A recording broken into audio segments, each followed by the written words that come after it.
Hello दोस्तों, नमस्कार। अभी हम बात करने वाले हैं एफसीएस सॉफ्टवेयर सॉल्यूशन लिमिटेड की। इससे संबंधित जो 29 तारीख को जनरल मीटिंग हुई थी, उसमें क्या-क्या निर्णय लिया गया, उसके बारे में हम डिटेल से चर्चा करने वाले हैं और देखने वाले हैं कि वो जो निर्णय है उसका इस पे क्या प्रभाव पड़ेगा। साथ ही साथ हम इस वीडियो के माध्यम से ये भी जानने का प्रयास करेंगे कि इसका अगला जो टारगेट है, सपोर्ट है और रेसिस्टेंट है, वो क्या होने वाला है।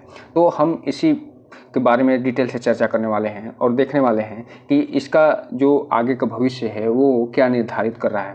क्योंकि जो 29 तारीख को यानी 29 अगस्त को जो जनरल मीटिंग हुई है उसमें बहुत अच्छे निर्णय लिए गए हैं। उस निर्णय का क्या इस पे प्रभाव पड़ेगा वो तो अब आने वाला भविष्य बताएगा।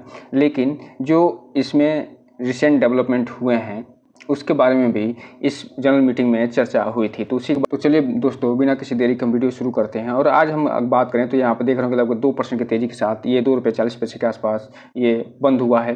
अगर 5 दिन में इसने अपने शेयर होल्डर को लगभग 4.5% का पॉजिटिव रिटर्न निकाल कर दिया है। एक महीने में इसने अपने शेयर होल्डर को लगभग 6.5% का आसपास का पॉजिटिव रिटर्न निकाल कर दिया है। 6 महीने में इसने अपने शेयर होल्डर को लगभग 4% का नेगेटिव रिटर्न निकाल कर दिया है। वहीं ईयर टिल डेट की बात करें तो लगभग 14.5% के आसपास का नेगेटिव रिटर्न निकाल कर दिया है। अगर हम एक साल की बात करें तो एक साल में इसने अपने शेयर होल्डर के पैसे को लगभग 22 से 23% कम कर दिया है। मैक्सिमम चार्ट पैटर्न की बात करें तो ये मैक्सिमम चार्ट पैटर्न में आप देख रहे होंगे कि इसका जो चार्ट पैटर्न है वो रेड कलर का दिखाई दे रहा है, अर्थात इसने अपने शेयर होल्डर के पैसे को अच्छा खासा कम किया होगा।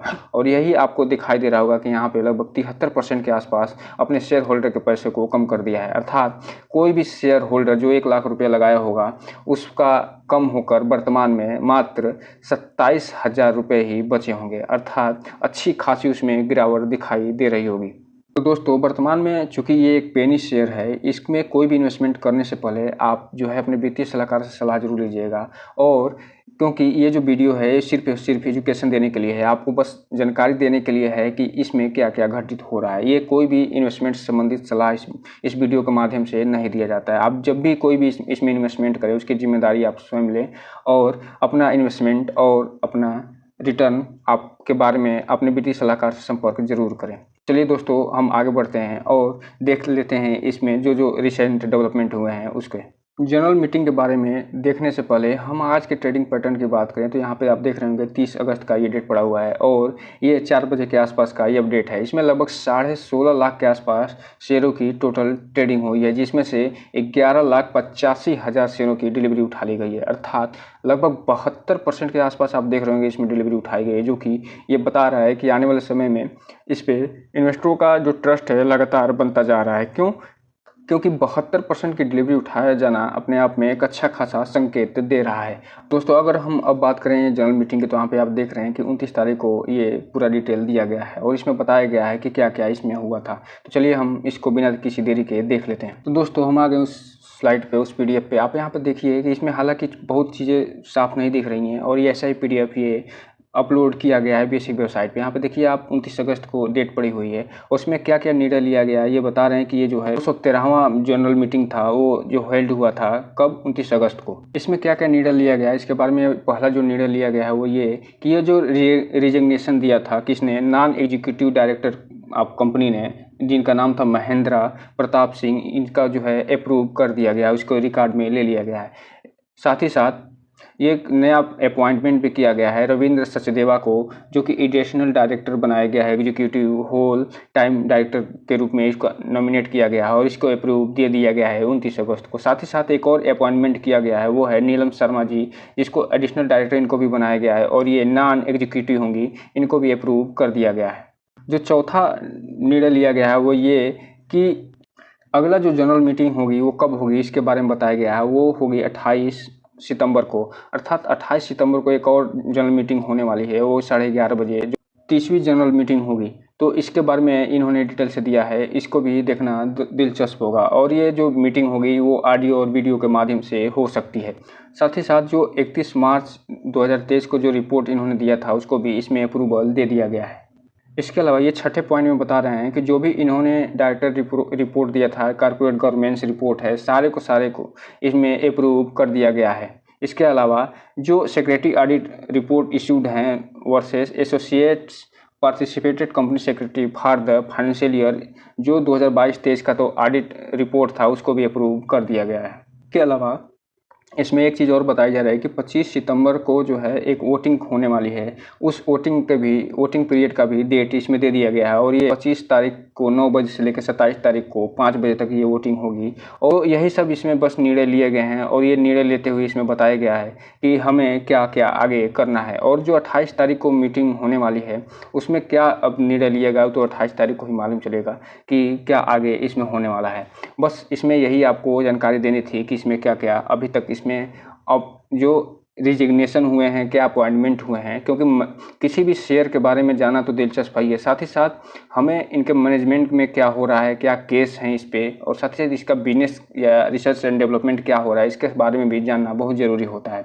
अब हम चलते हैं इसके टारगेट, रेसिस्टेंट और सपोर्ट को भी देख लेते हैं। चूँकि दोस्तों वर्तमान में ये ₹2.40 के आसपास ये ट्रेड कर रहा है और यहाँ पे आप देख रहे हैं कि जो इसका सबसे बड़ा रेसिस्टेंट निकल के आ रहा है वो ₹2.43 के आसपास आ रहा है।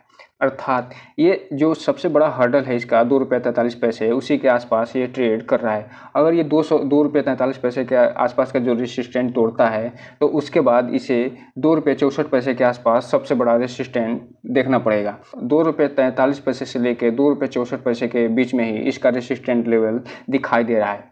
अगर ₹2.64 के रेजिस्टेंस लेवल को तोड़ता है तो आप आगे देखेंगे कि इसमें अच्छी खासी तेज़ी आ सकती है। हालाँकि इसका जो 28 तारीख को जनरल मीटिंग होनी है सितंबर में, उसमें क्या निर्णय लिया जाता है इसके डेवलपमेंट से संबंधित, इस पे भी इसका रेजिस्टेंस सपोर्ट भी निर्धारित करेगा। इसके अलावा अगर हम इसके सपोर्ट की बात करें तो इसका जो सबसे बड़ा सपोर्ट है वो है ₹2.27 का और जो सबसे लोएस्ट सपोर्ट है वो है ₹2.06 के आसपास। अर्थात इसमें किसी भी कारणवश इसमें अगर गिरावट आती है तो जो सबसे बड़ा सपोर्ट लेगा ₹2.27 के आसपास सपोर्ट लेगा। हालाँकि ये वर्तमान में ₹2.40 के आसपास ट्रेड कर रहा है। आज चूँकि 2% की इसमें तेज़ी दिखाई दी है, तो इसके बावजूद भी आप यहाँ पे देख रहे होंगे कि ₹2.27 के आसपास इसका सपोर्ट बन रहा है। इसका जो सपोर्ट रेंज है आप देख रहे होंगे ₹2.27 से लेके ₹2 के आसपास इसका सपोर्ट रेंज बन रहा है और इसी के बीच में आप लगातार इसको ट्रेड होता हुआ देखेंगे जब भी इसमें गिरावट आएगी। अगर इसमें बहुत बड़ी कोई गिरावट आती है किसी कारणवश, कोई ऐसी न्यूज़ आ गई जिससे इसको बहुत नेगेटिव इफेक्ट पड़ता है, तो ये ₹2.06 का अगर सपोर्ट तोड़ता है तो इसमें अच्छी खासी गिरावट भी देखी जा सकती है। वहीं अगर हम इसके 2023 जो फाइनेंशियल ईयर चल रहा है उसमें अगर हम इसके टारगेट की बात करें तो सबसे बड़ा जो टारगेट बन के निकल के आ रहा है वो आ रहा है ₹4.93 के आसपास। अर्थात ₹2.40 से ये ₹4.93 के आसपास ये ट्रेड मतलब आगे बढ़ने की संभावना इसकी दिखाई दे रही है।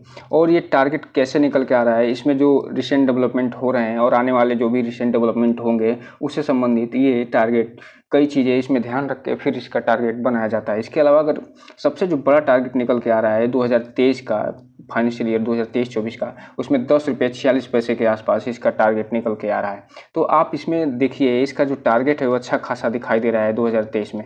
हालाँकि इसका डाउन जो टारगेट है वो भी अच्छा खासा दिखाई दे रहा है और इसमें एक चीज़ बताया जा रहा है कि जो डाउन टारगेट है 0.57 से लेके माइनस में 4.96 पे आसपास दिखाई दे रहा है। अर्थात ये निगेटिव में भी हो सकता है और इसका जो अप टारगेट है वो ₹10 से ₹11 तक भी जा सकता है। तो दोस्तों ये रहा इसके बारे में जो हमने अभी जनरल मीटिंग हुई थी 30 तारीख को, उसके बारे में हमने डिटेल से बताया। साथ ही साथ इसके रेसिस्टेंस, सपोर्ट और टारगेट की भी चर्चा कर ली। तो दोस्तों ये रहा आज का वीडियो। इस चैनल को लाइक करें, सब्सक्राइब करें और घंटा दबाना तो बिल्कुल ना भूलें ताकि नए वीडियो की जो अपडेट्स हैं आपको समय समय पे ऐसे ही मिलती रहें। जय हिंद दोस्तों।